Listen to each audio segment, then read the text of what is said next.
Hello, generations young, old, and everyone in between. Welcome to Generation Apollo, where young people make their stand.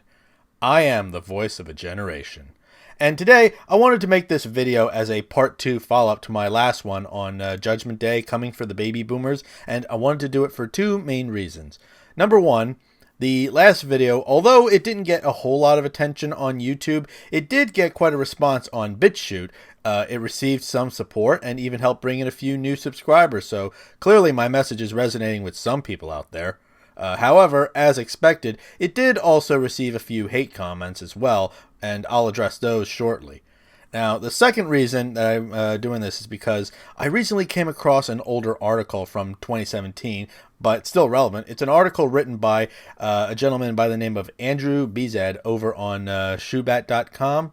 And I think this article really clearly supports my prediction that there will be a day of reckoning where the boomers, both individually and as a collective group, will have to face consequences for their failures to be responsible leaders and secure the America that their parents built for their children and other future generations. They will face the consequences of lying to and propagandizing their own children, and it will be those very children who will punish the boomers for what they've done. That is, unless the boomers wake up and realize what's heading their way before it's too late. So, all you boomers and other older generations listening would be very wise to pay attention to my words. Now, I'm not going to read through this entire article because it's very lengthy, as in several pages long. I'd be here all day if I did that. So, what I'm going to do is I'm just going to focus on what I think are the most important highlights, but I will include the link to the full article in the description for you all to read at your leisure. So, anyway, let's get started. In the third paragraph, Andrew starts by stating the following. I do not say this in a condescending attitude, or out of any sense of self-importance, or out of thinking that I, quote, know better than you. I say this because, from what I have seen, there is truly a large number of older people who do not understand the true scale of the changes that have taken place around them, and how the attitudes of their children and grandchildren, who they held in their arms and played with, may turn around to be their tormentors. Now, ask yourself, why would the boomers' children ever do something like that? What could possibly fill my generation with enough anger to drive us to torment our elders? Well, I would say the fact that our elders lied to us from the time that we were kids about how the world really works. We were told things like, follow your heart and the money will follow, or how about, any degree is a good degree no matter how much it costs. My generation took this advice to heart, but once we stepped into the real world, we quickly discovered that neither of these were true. And then, to add further insult to injury, when we turned to our boomer elders for guidance as to what could have gone wrong, we were told that we were the problem, even though we were just following what we were told. But that didn't stop them from kicking us when we were down, and then the boomers had the nerve to act like they did nothing wrong.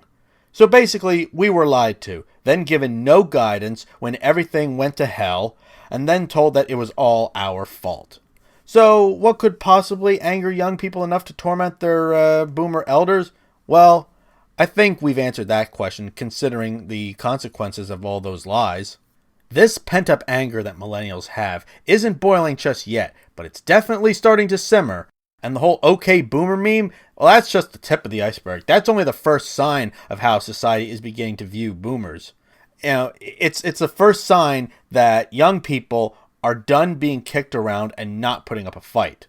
Andrew is definitely right about one thing, though. The older generations are woefully ignorant of the metaphorical time bomb that's ticking right in front of them. So the boomers definitely shouldn't be so quick to dismiss my warning. In the next paragraph, Andrew then goes on to say the following.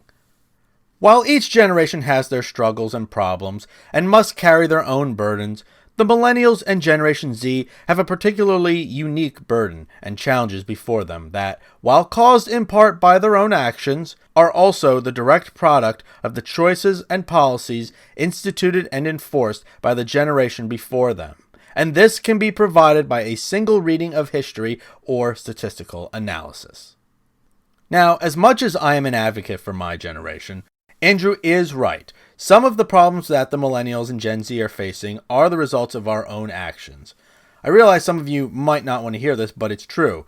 After all, it was our generation that chose to pursue expensive but ultimately worthless college degrees that have little or no employment prospects, and it was our generation that chose to sign on the dotted line to finance those degrees.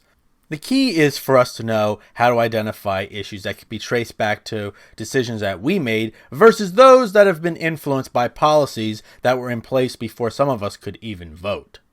Now, Andrew reinforces this notion a few more paragraphs down by saying the following. Millennials and Generation Z have plenty of stupid ideas and stupid things they did, are doing, and will do, so they are equally open to criticism where it is due. The boomers are no exception, and no one can argue that it was the prolific spending habits, supported by massive debt and leveraged through more debt in a variety of forms, coupled with the outsourcing of jobs, and a systematic destruction of the manufacturing and small to medium-scale agricultural sectors of the economy, supplanted by a bloated and needless service industry sector, supported by well-meaning but ultimately destructive laws that were just one part in the series of their actions that destroyed the ability of the common man to care for himself. Spot on, yes!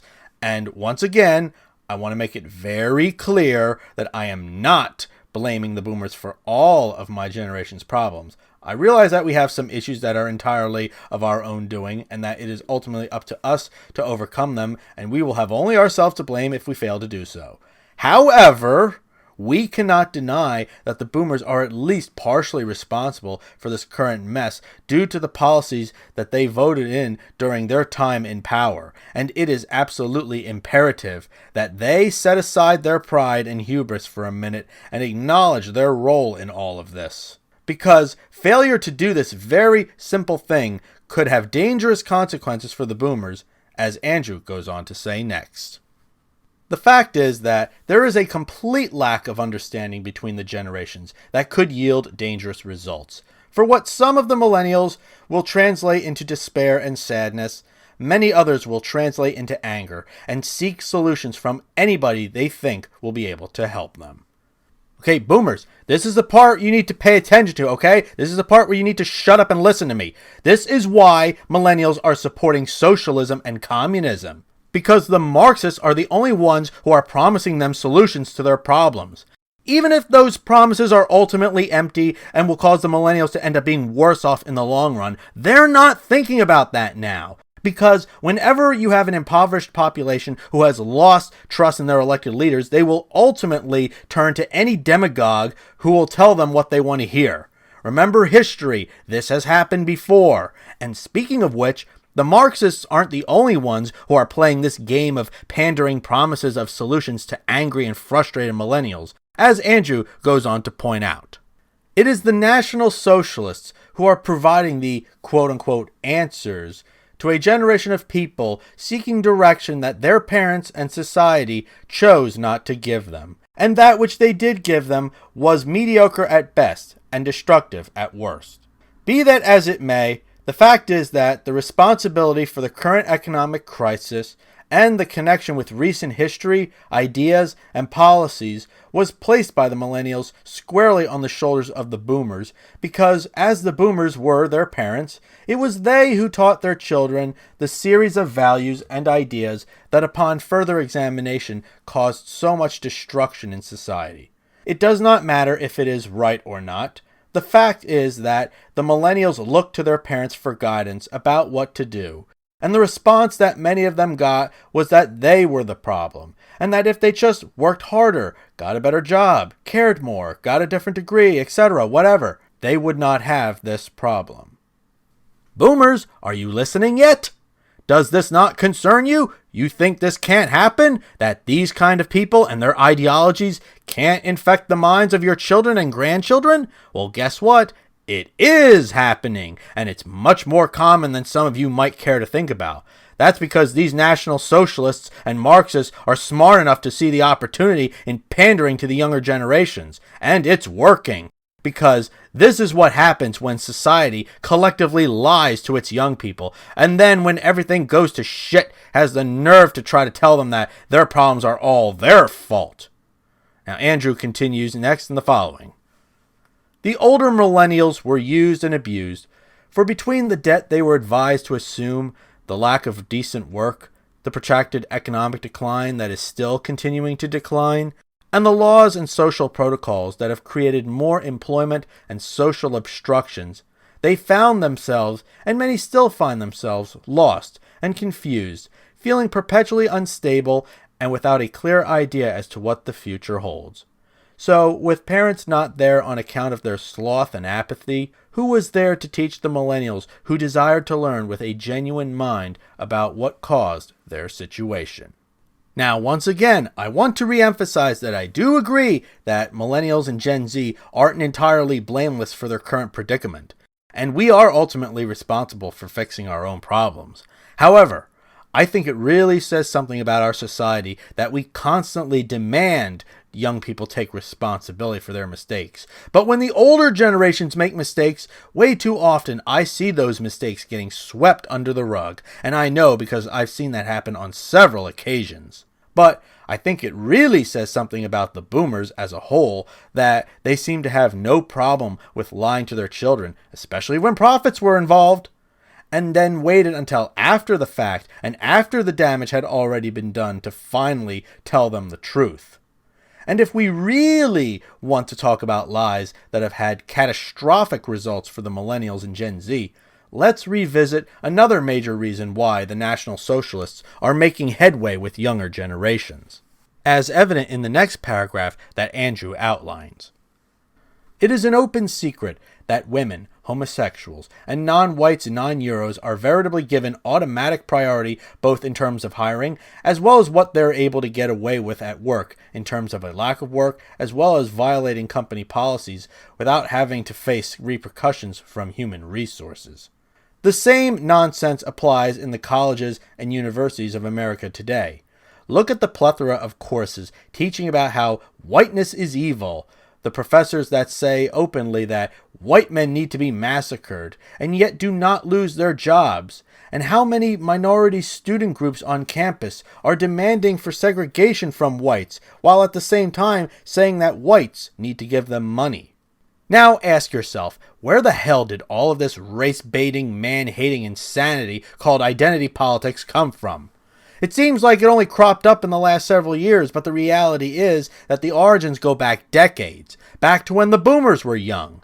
The same generation that later went on to become the college professors that indoctrinated my generation and some of Gen Z into thinking that modern-day America was a racist, sexist, and overall oppressive society. And now their students, having been thoroughly brainwashed in the schools of Marxist theory, are now flooding into the corporate world, taking their racist, sexist, woke politics with them, and taking out their anger on anyone unlucky enough to be white and have a dick. Personally, I think this whole identity politics thing is nothing more than a cult, because its followers certainly seem to exhibit the same kind of passionate fervor that you only see in religious cults. I could go even deeper into this, but this is a rabbit hole that's an entire topic in of itself. I'm actually planning to do a video in the very near future about this exact topic, because this is just another tool being used by the architects of crisis to divide and destroy the millennials and Gen Z. Andrew goes on to say, next, so you see why the millennials are so angry now? Again, I am not saying any of this to place uniform blame or take a "you did this" attitude. Far from it.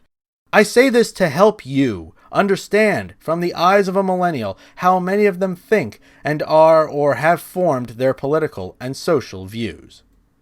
That's the same reason I'm making this video, because boomers, as much as I despise and loathe your generation, I do not want to see what's coming down the pipeline to happen to you, because that would truly make my generation look like the bad guys, and I don't want to see that come to pass, because God knows my generation already has more than enough bad publicity.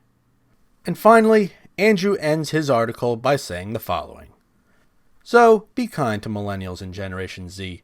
You don't need to understand everything, and you don't need to tolerate stupidity from them, just as with any generation of people. But do be particularly compassionate with them. Try to understand, and where you cannot understand, just try to accept them and try to help them as you can. I do not speak of money, but more so of human compassion, kindness, and lending a listening ear. For many of them, that is what they've always wanted. Beware of giving out criticism too quickly or too harshly. And please, be very wary of giving out unsolicited advice about the economy, male-female relationships, or why they cannot get a job. Take it seriously, because given how advanced the situation is, it just might be a simple act of kindness that saves you from their coming wrath. Okay, older generations, I hope you were paying attention, because, just like Andrew, I am also presenting these words for your benefit, so that you may have the opportunity to see the world as I and many members of my generation do. Now, I realize some of you might not like my tone, but I don't care. I make no apologies for how I present myself, and if you take offense to that, well then that says more about you than it does about me. And that is certainly evident in the hate comments that I got on the video for part 1. So now, let's finally take a few minutes to examine some of these comments, because they reveal more about the mentality of some of our elders than you might realize. Here's an example.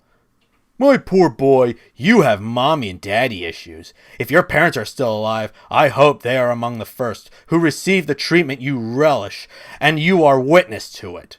Wow, okay, lots to unpack there. First off, wishing that my parents be tortured and that I am witness to it sounds to me like this guy has some serious issues of his own. Clearly this person didn't watch my last video all the way through, because I said that I didn't want to see this fate manifest for the boomers and older generations.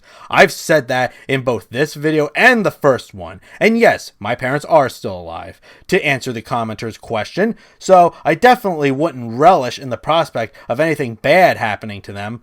But then another commenter responded to this person by saying, "No, you just have a problem with reality. Yup, ding ding ding ding ding. Sometimes the truth just hurts. And some people will get angry and lash out at anyone who says anything that they don't like because it challenges their perception of the world." And this angry commenter is the perfect example. I just hope for the sake of humanity that this person hasn't reproduced, because I can't imagine how screwed up this person's kids must be to have a parent that would wish someone to witness their loved ones being subjected to cruelty. But not all the comments were devoid of intellectual thought. One comment at least had some shred of intelligence to it. These kids are so stupid, they do not even understand that it is the hell that they are creating for themselves. Yes, the old will be dead soon, but who will you blame for hurting your feelings then but each other? So who will you kill then? The minds of children. Okay, yes, I know the old will one day be gone, and, to repeat myself for the 10th time, I know that my generation needs to solve its own problems, and if our misery continues after the elders have all passed on, then we only have ourselves to blame. But while you boomers are still alive and still here, we're going to talk about you. Because whether you want to admit it or not, how my generation turned out is a direct reflection of your own failures to be parents and leaders. This means your legacy as a generation is in danger. Doesn't that mean anything to you? Forget for a minute whether the millennials' anger is justified or not, okay? The real question you should all be asking is, why do they have all that anger in the first place? Could one of the reasons perhaps be that boomer teachers and professors had no problem lying to my generation, telling us that any degree is a good degree no matter how much it costs? Yes, my generation signed on the dotted line, and now we're ultimately on the hook. But was it not your generation that convinced us to sign on that dotted line in the first place? And was it not the professors of your generation that profited as a result? And now you boomers want to pretend that you played no role in any of this? This is why millennials harbor this rage, and it is steadily growing. Boomers, believe it or not, despite my hostile demeanor, I am truly trying to help you. I really am. I am trying to help you see things the way that I do, so that you may understand why you're not getting the respect you feel you deserve. This is what I'm trying to show you. This is what Andrew was trying to show you. The question is, can your generation set aside its pride long enough to look in the mirror and reflect on the legacy that you're leaving? Can you accept criticism without getting defensive? And can you give us constructive criticism without immediately resorting to, "It's all your fault," or "Just do what we did"?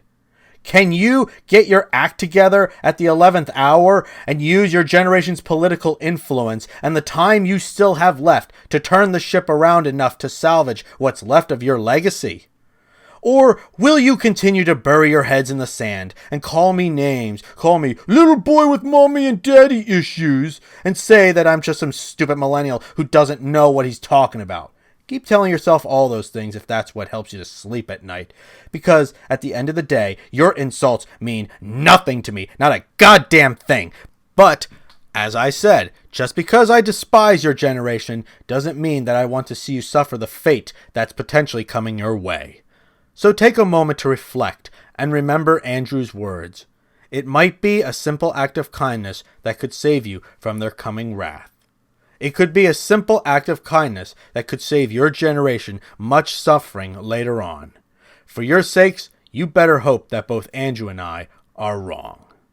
And with that, I'll conclude this long video, as I think I've ranted more than enough. So what do you all think? Do you think that this kind of Judgment Day that I've outlined is really coming for the baby boomers? Let me know in the comments. If you like this video, please give it a thumbs up, like, subscribe, and share to help the channel grow. And don't forget to follow me on BitChute, Minds, and Twitter. The links are in the description. And lastly, I'm including the link to Andrew's article so that you can read it in its entirety, which I highly recommend doing. So thanks for watching, and thank you all again for tuning in to Generation Apollo.